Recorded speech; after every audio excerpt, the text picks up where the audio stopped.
ഈശോമിശിഹായിക്ക് സ്തുതിയായിരിക്കട്ടെ. വിശുദ്ധ മത്തായിയുടെ സുവിശേഷം 9-ാം അധ്യായം 9 മുതൽ 13 വരെയുള്ള തിരുവചന ഭാഗം.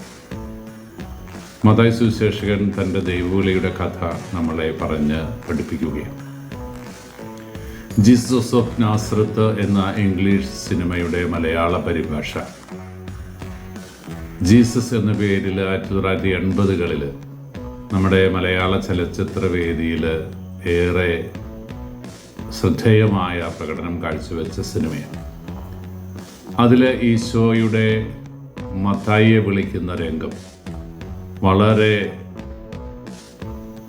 ക്രിയാത്മകമായി ഭംഗിയായി അവതരിപ്പിച്ചിട്ടുണ്ട്. ചുങ്കക്കാരനായിരുന്ന മത്തായി തൻ്റെ തിരക്ക് പിടിച്ച ഓഫീസിൽ ജോലിക്കാരോടൊത്ത് ഇരിക്കുന്ന സമയം കറൻസി നോട്ടുകൾക്ക് മുമ്പ് കോയിനുകൾ മാത്രമുണ്ടായിരുന്ന ഒരു സാഹചര്യം. ചാക്കുകെട്ടുകളിൽ നിറയെ നാണയങ്ങൾ, അത് സ്വർണത്തിൻ്റെയും വെള്ളിയുടെയും ചെമ്പിൻ്റെയും അതിൻ്റെ പല വേർഷൻസ്, 100-ൻ്റെയും 50-ൻ്റെയും ഒക്കെ വെള്ളിക്കാശുകൾ, സ്വർണ്ണക്കാശുകൾ, ചെമ്പുകാശുകളൊക്കെ തരംതിരിക്കുന്ന തിരക്കിൽ ആണ് അദ്ദേഹത്തിൻ്റെ ജോലിക്കാരാ ജോലി ചെയ്യുന്നു. അദ്ദേഹം ടേബിളിൽ ഇരുന്നു കൊണ്ട് അതിൻ്റെ കണക്കുകൾ രേഖപ്പെടുത്തിക്കൊണ്ടിരിക്കുകയാണ്. ഓഫീസിൽ തിരക്ക് പിടിച്ച ജോലി നടക്കുന്നതിനിടയിലാണ് ഈശോ വന്ന് മത്തായിയുടെ ഓഫീസിന് മുമ്പിൽ നിൽക്കുക.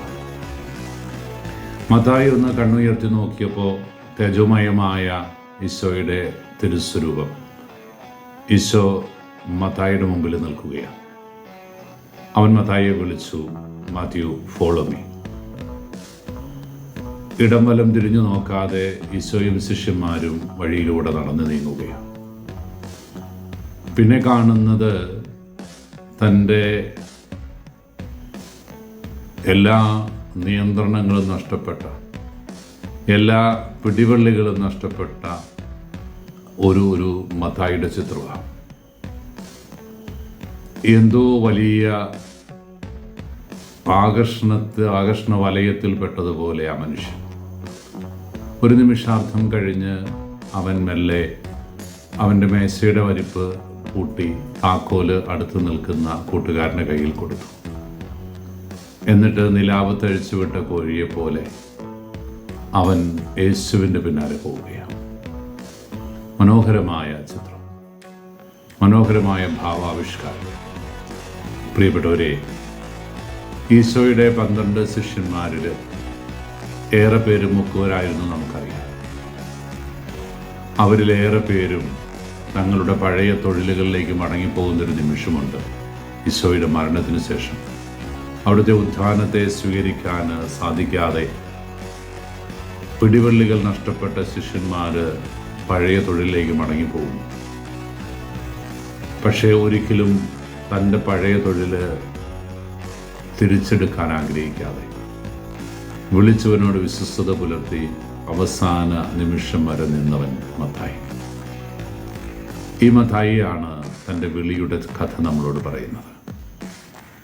ഈശോയുടെ പിന്നാലെ പോകുവാനുള്ള തീരുമാനം പുനർവിചിന്തനത്തിനിടയില്ലാതെ, ഇനിയൊരു പുനർവായനയ്ക്ക് വിട്ടുകൊടുക്കാതെ അവസാന ശ്വാസം വരെ തമ്പുരാൻ്റെ ശിഷ്യനായിട്ട് നിലകൊണ്ട മത്തായി. പ്രിയപ്പെട്ടവരെ, മത്തായി സുവിശേഷകൻ നമ്മുടെ മുമ്പിൽ ഉയർത്തുന്നത് ചെറിയ വെല്ലുവിളിയല്ല.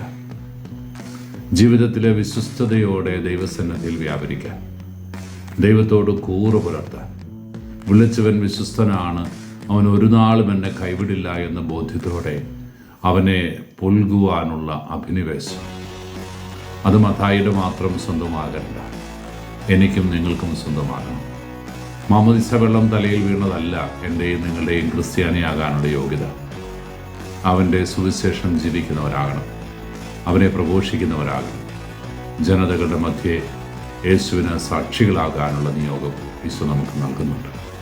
ആ സാക്ഷ്യത്തിൻ്റെ ജീവിതം നയിക്കാൻ തടസ്സമായി നിൽക്കുന്ന എല്ലാത്തിനെയും തച്ചുടയ്ക്കാൻ, പ്രാതികൂല്യങ്ങളുടെ മുമ്പിൽ തകർന്നു പോകാതിരിക്കാൻ, പ്രലോഭനങ്ങൾ വീണു പോകാതിരിക്കാൻ, ഈശോയുടെ ശിഷ്യത്വത്തിൻ്റെ ഊഷ്മളമായ ഭാവങ്ങൾ ഏറ്റെടുത്ത് മുന്നോട്ട് പോകാൻ മത്തായി സുവിശേഷകൻ നമുക്ക് മാതൃകയാകട്ടെ.